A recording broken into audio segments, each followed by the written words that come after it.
हम किस लायक ईमान और अमल साले की बुनियाद पर फरिश्तों की दुआए मग़फ़िरत जो हमारे लिए कर रहे हैं, फरिश्ते दुआए मग़फ़िरत हमारे लिए कर रहे हैं, हम उसके अहल हो जाते हैं। बहुत अच्छी बात है। लेकिन जब कोई मोमिन दूसरे मोमिन के लिए दुआ करता है, उसकी क्या अहमियत है? अरे साहब, इसकी बड़ी अहमियत है। भी हदीस शरीफ में आता है कि जिन दुआओं को अल्लाह ताला के यहाँ कबूलियत मिलती है, उन दुआओं में से एक ये दुआ होती है कि इंसान किसी के पीठ पीछे दुआ करे।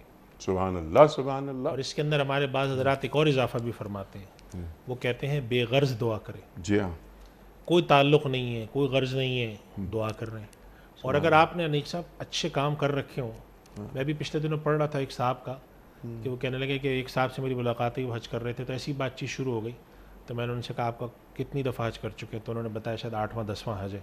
हर दफ़ा किसी की तरफ से करता हूँ। तो उन्होंने कहा आज आप किसकी तरफ से, इस दफ़ा किसकी तरफ से कर रहे हैं? तो उन्होंने कहा मैं सलाहुद्दीन अय्यूबी की तरफ से कर रहा हूँ।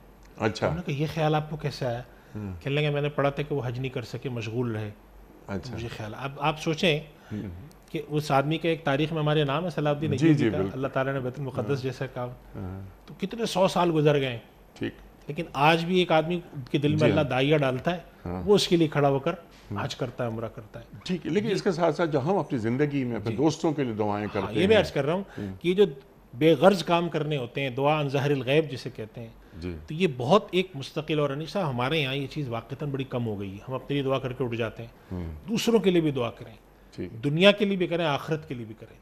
ये बहुत एक अच्छी बात है। इससे क्या फ़ायदा होता है कि रिवायत में आता है कि फ़रिश्ता साथ खड़ा आमीन कहता है, और साथ साथ ये कहता है तुम्हारे लिए भी अल्लाह ये चीज़ें दे, सुभान तुम्हें भी अल्लाह। अल्लाह ये नेमत